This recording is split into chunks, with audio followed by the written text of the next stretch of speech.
Hello বন্ধুরা, আসসালামু আলাইকুম। কেমন আছো সবাই? আশা করি ভালো আছো।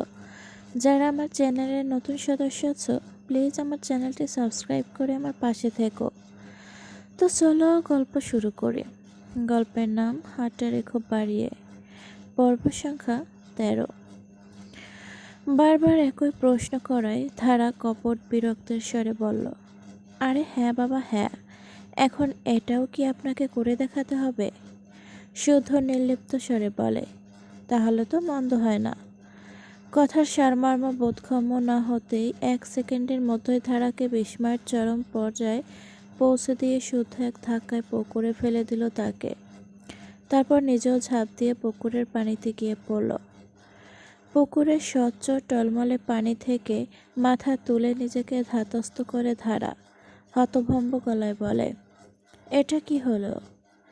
মাথার ভেজা চুলগুলোকে হাত দিয়ে পেছনের দিকে ঠেলে দিয়ে নির্বিকার গলায় শুদ্ধ বলল, আপনাকে পানিতে ফেলে দিলাম কেন?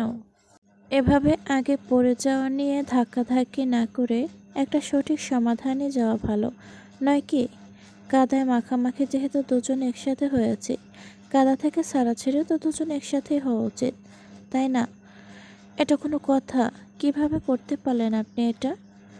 আপনি আরেকবার উঠে পড়ে গিয়ে দাঁড়ান, আমি আবার ধাক্কা দিয়ে দেখাচ্ছি কিভাবে করলাম। বুঝতে পারছি, ধাক্কাটা দেওয়া নিশ্চয়ই খুব সুন্দর হয়েছে, এ কারণেই আপনি আরেকবার চাইছেন। নো প্রবলেম, স্পেশালি আপনার জন্য, শুধু আপনার জন্য আমি আরেকবার আমার ধাক্কা দেওয়ার স্টাইলটা আপনাকে দেখাতেই পারি।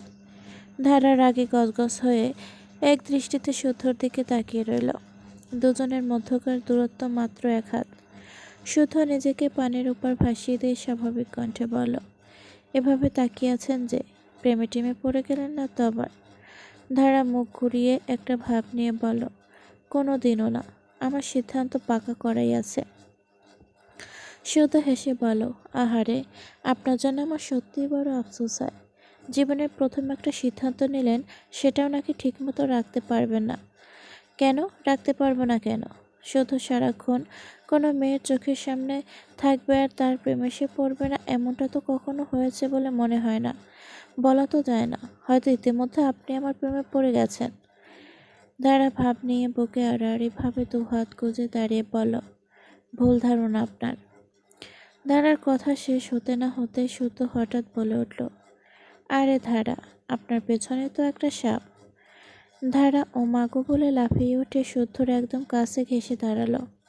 সে কাণ্ড দেখে শব্দ করে হেসে উঠল শুদ্ধ। দুপুরে সোনাডাঙ্গা রোদের ঝিলিকে তার টোল পড়া গালের হাসি ধারার মনে এক সুভাষিত মাতাল হাওয়ার পরশ বলিয়ে গেল। শুদ্ধ বলল, আপনার ভীত অভ্যাসটা বোধহয় কখনোই যাবে না, তাই না? নাকি এটাও জানেন না, মানুষ যেমন সাপকে ভয় পায় তেমন সাপও মানুষকে ভয় পায়? এমন পুকুরের মাঝখানে ঝাঁপিয়ে পড়া মানুষের কাছ দিয়ে সাপ কখনো এসে বসে থাকবে না। ধারা মুখ ফুলিয়ে বলে, জানি আমি। জানেন যদি, তাহলে এমন করে আমার বুকে লাফিয়ে আসলেন কেন? নাকি চোখের সামনে এমন একটা হ্যান্ডসাম ছেলে দেখে হুঁশ থাকে না? আমার তো সন্দেহ হচ্ছে সাপের ভয় পাওয়া একটা বাহানাই না ছিল, আসল উদ্দেশ্য হচ্ছে আমাকে জড়িয়ে ধরতে চাওয়া। রাগে দুঃখে ধারা পারলে তার নিজের চুল নিজে ছিঁড়ে, সাথে সুতোরটাও। সে এক ঝটকায় সুতোর থেকে সরে যেতে চাইল, কিন্তু বাদ সাধল তার অবাধ্য চুল সুতো শার্টের বোতামের সাথে এমনভাবে পেঁচিয়ে গেছে যে ধারাকে আবারও টান খেয়ে সুতোর কাছেই থাকতে হলো। শুধু সেখানে তাকিয়ে অবাক হয়ে ভান ধরে বলে, কোন ফাঁকে আবার এটাও করে রেখেছেন? হায় আল্লাহ, আরও কত কি যে দেখবো। আপনি কি একটু চুপ থাকবেন? আমাকে আমার চুলটা ছাড়াতে দিন, নয়তো আমি কিন্তু আপনার বোতাম সই ছিঁড়ে নিয়ে যাব। কী দিন চলে এলো ভাই, একা একটা ছেলেকে দেখে মেয়েরা কিভাবে থ্রেট দেয়।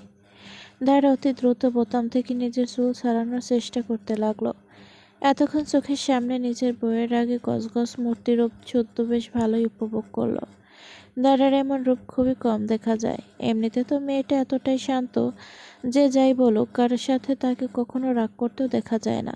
তাই এমন সুযোগ কখনো শুদ্ধর হাতে আসে না। তার সঠিক ব্যবহার না করে শুদ্ধ ছাড়ে না। তাড়াহুড়োয় ধারা ঠিকমতো চুল ছাড়াতে পারল না, বরং আরও পেঁচিয়ে যেতে লাগলো। চুলে টান পড়ে ব্যথা লাগে, তা দেখে শুধু দাঁড়াকে থামিয়ে দিল।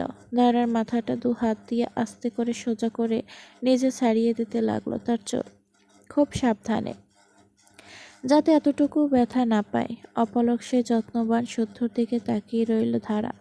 এমনিতেও তো মানুষটা কত ভালো, ধারার কতটা খেয়াল রাখে। শুধু মাঝে মধ্যে এমন হুটহাট শয়তানিটা চেপে বসে, ধারাকে শুধু রাগিয়ে দেয়। কিন্তু সত্যি কি ধারার রাগ হয়, নাকি মিসের আগের আশ্রয় অন্তরের কোণে গোপনে মনে মনে এই মুহূর্তগুলোর জন্য অপেক্ষা করে থাকে তার অবচেতন মন? দুপুরে খাবার শেষে খোদেজা একটা কাঁথা নিয়ে সেলাই করতে বসলো। শুদ্ধ দ্বারাও তখন সবই খেয়ে উঠেছে, এখনও রুমে যাওয়া হয়নি তাদের।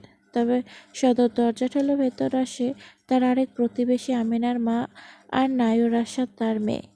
এসে খোদেজার পাশে বসে কথায় কথায় সকল পাড়া প্রতিবেশীর দৈনিক বিবাদের ফিরিস্তিনি খুলে দেয়। পাশের বাসার মনির আর রোকসানার কথা আসতেই তার গলার স্বর খাদে নেমে যায়। তারা সবটা জানে না, বাড়ির পরিবেশ পর্যবেক্ষণ করে নিজ মনেই কিছু মনগড়া কারণ ধরে নিয়েছে তারা। তারই সূত্রে বিনিয়ে খোদেজাকে বলতে লাগলো, বুঝছো খোদেজা, মানুষের ব্যাপার স্যাপার আমি না একদমই বুঝতে পারি না। আমরাও স্বামীর ঘর কইরা আসতাছি, কই আমরা তো কোনোদিন এমন করি নাই। মনির একটু কি না কি রাগারাগি করেছে, হের লেইগা দিনভর মনিরের বউ কান্নাকাটি লাগাই দিছে। আসলে দোষটা মনিরেরও আছে। এরাই প্রথমে লাই দিয়ে বউগো মাথায় উঠায় রাখে, পরে আর শাসন করতে পারে না। দেখো না, ওই বাড়ি আবুলের কাণ্ড কারখানা। ওর বউয়ের প্রথম বাচ্চা হইল মতন কি করলো, বউয়ের বাচ্চা হইছে দেখে সে যায় কলসি নিয়ে পানি আনতে, আবার কিনা উঠান ঝাড়ু দেয়। কি জানি বাপু, এমন মাইগ্যে স্বভাব আমাকে ঘরের বেড়াগো ভিতরে নাই। কি কসামে না। মায়ের তাল পেয়ে মেয়ের মুখ বকিতে বলতে লাগলো, হগো মা, ওইসব আমাগো ভিতরে নাই। আমার ভাইরে দেখছেন খোদেজা চাচি, সে তো এক গ্লাস পানিও ঢাইলে খাইতে পারে না, আবার নাকি এগুলো করব। আজ পর্যন্ত রান্নাঘরের সীমানাতে পাড়াও দিয়ে দেখে নাই। বাইরে থেকে আইসা শার্ট খুইলে সেখানেই রেখে দিব। আজ পর্যন্ত ধুয়ে দেখছে কিনা সন্দেহ। কিছু বললে বলবে সে কি মাইজ্ঞা, নাকি যে মেয়েদের কাজ করবে, তার আবার তেজ আছে। কথা শেষ করে আমিনা আর তার মা দুজনেই তৃপ্তির সাথে হাসলো। তাদের ছেলে আর ভাই যে ভবিষ্যতে বউ পাগল হবে না, এতেই তাদের প্রশান্তি। শুদ্ধ এতক্ষণ সবটাই শুনছিল। তাদের হাসির দিকে কিছুক্ষণ তাকিয়ে থেকে স্মিথ হেসে বলল, আমেনা আপা, আপনার মায়ের কথা বাদই দিলাম, তিনি আগেরকার দিনের মানুষ। কিন্তু আপনি নাকি এসএসসি পর্যন্ত পড়ালেখা করেছিলেন, স্কুলে তো আমাদের মানুষের লিঙ্গভেদ পড়িয়েছিল। কাজেও লিঙ্গভেদ আছে কিনা কখনো পড়িয়েছিল কি? আবার বেয়াদবি নেবেন না, আপনি যা বলেন আমি তার সাথে ঠিক একমত হতে পারলাম না। আপা শুনুন, মানুষের মধ্যেও জেন্ডার আছে, কাজের কোনো জেন্ডার থাকে না। যেটা থাকে সেটা হলো ক্ষমতা। আসল কথা হলো কে কী করতে পারে, কার কতটুকু ক্ষমতা আছে। আর কোন কাজ করতে না পারা কখনোই কোনো গর্বের বিষয় হতে পারে না। আপনার ভাই কোনো গর্বের কাজ করছে না আপা। তাকে এখনই সময় থাকতে উচিত দুই গালে দুইটা ঠাস করে চটকানা দেওয়া, আর বলা, নিজেদের কাজ নিজে করার কোনো মাইকের স্বভাব হতে পারে না, তাহলে যদি একটু সঠিক পথে আসে। আমিনা আর তার মায়ের মুখ থমথমে হয়ে উঠল। শুদ্ধকে বলার মতন কোনো জুৎসই জবাব তারা খুঁজে পেল না। ধারা শুধু মুখ হা করে শুদ্ধর কথা শুনতে লাগলো। কি করে এত বড়দের সামনে কত সুন্দরভাবে শুদ্ধ তার নিজের ধারণা রেখে দিল। ঠিক তখনই বাইরে থেকে ভীষণ হট্টগোলের আওয়াজ এলো। সবাই বাইরে বেরিয়ে এসে দেখলো হাসুদের বাড়িতে ভীষণ ঝামেলা হচ্ছে। রোকসানা বাবার বাড়ি যাবার জন্য ব্যাগপত্র গুছিয়ে ফেলেছে। মনের তাকে আটকাবে তো দূর, উল্টো আরও এই হুমকি দিচ্ছে যে রোকসানা যদি আজ এই বাড়ি ছেড়ে চলে যায় তাহলে আর কোনো দিনও ফেরত আসতে পারবে না। সিদ্ধান্ত তার, এই নিয়ে ভীষণ চেঁচামেচি হচ্ছে। শুদ্ধ মনিরকে আটকাতে গেল, রোকসানা খুব চেঁচামেচি করছে। অপরদিকে মনিরও থামছে না। মনিরকে শুধু শান্ত করে নিয়ে গেল সেখান থেকে। তার সাথে কথা বলে যা বুঝতে পারল, মনিরের কয়েক মাস আগে একটা মেয়ের সাথে সম্পর্ক গড়ে ওঠে। যদিও এখন বর্তমানে নেই, মনির সেসব ছেড়ে দিয়েছে। তবুও কিভাবে যেন ওই ছবিটা রয়ে গিয়েছে ফোনে। তাই দেখে ফেলেছে রোকসানা। সে এ নিয়ে রোকসানাকে কোনো কৈফিয়ত দিতে রাজি না বলেই তাকে কিছু বোঝাচ্ছে না। মেয়ে মানুষ কেন এত অত্যতা হবে? সবটা শুনে মাথা দুলিয়ে আফসোসের সাথে শুধু বলে, তুমি কি এটা কোনো ঠিক কাজ করেছো মনের ভাই? কিভাবে পারলে ভাবিকে এত বড় ধোকা দিতে? দোষটা আগে হোক পরে হোক, এখন থাকুক আর নাই থাকুক, অন্যায় তো তুমি করেছই। আর এ নিয়ে তুমি ভাবির কাছে মাপ না চেয়ে উল্টো তার সাথেই গালাগালি করছো। মনির বলো, আরে এগুলো তো আগে করছি, এখন তো বাদ দিয়ে দিচ্ছি। তাইলে এখন ওর এমন শুরু করছে কেন? ওরে আমার সব কিছু কইতে হইব?